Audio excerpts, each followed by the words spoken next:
If you could stuff the entire Torah into one verse, which pasuk would you pick?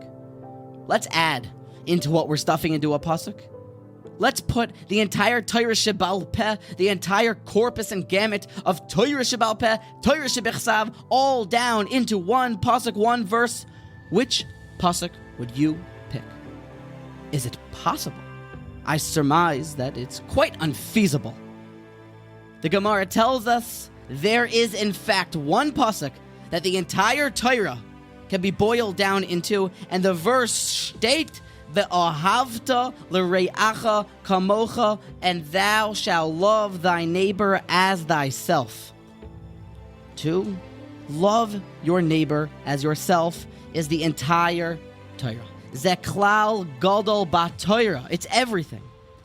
The feeling of the mitzvah definitely feels that we need to see outside of ourselves. It's not just me here in this world. There are friends, there are family, there are co-workers, and of course, there's a Borei Olam, a creator. Now, I ask you point blank, is it possible? It's a very lofty idea to love your neighbor as yourself, but on myself, my neighbor is outside of me. How can we fulfill this obligation? Number 1, the first answer comes from Nachmanides. The Ramban tells us that what it really means is don't be jealous of your friend. It's very hard to love him all the way to the point that the same level that you love yourself.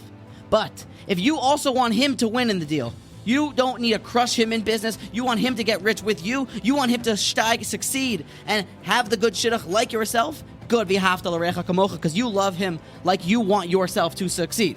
You also want him to succeed. Number 2, he's a tzelem Elokim. He's also a son or a daughter of God. And it's all one big family. You're the right arm. He or she is the left arm. We're all part of the same big body, the same big family. So, of course, you should love everybody as yourself, but that also doesn't really land with me. I can't really do anything with that. It's a very high-level idea. Here comes one of the most practical ways that we can fulfill the mitzvah to love thy neighbor as thyself. Comes from Rav Dessler and Michta Eliyahu in commanded reading, his famous idea on the loving of kindness, this kuntras achesed. The words are like this: you can fulfill the ahavta l'reacha kamocha when you love kindness. When you give to your friends, you know what happens? Beautiful.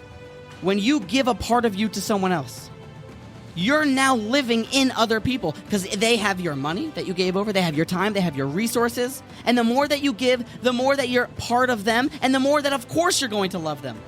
How much do you give to your kids, to your spouse? How much do you love them? The more that you give, the more that you have clones walking around, and that's you, and of course you're going to love them memela. V'ahavta l're'acha kamocha ze klal gadol b'Torah, and how can we fulfill that? By giving and giving more, giving all that we got, our time, money, and resources, to our kids, to our parents, to our friends, to our co-workers. Give more, love kindness, and love thy neighbor as thyself.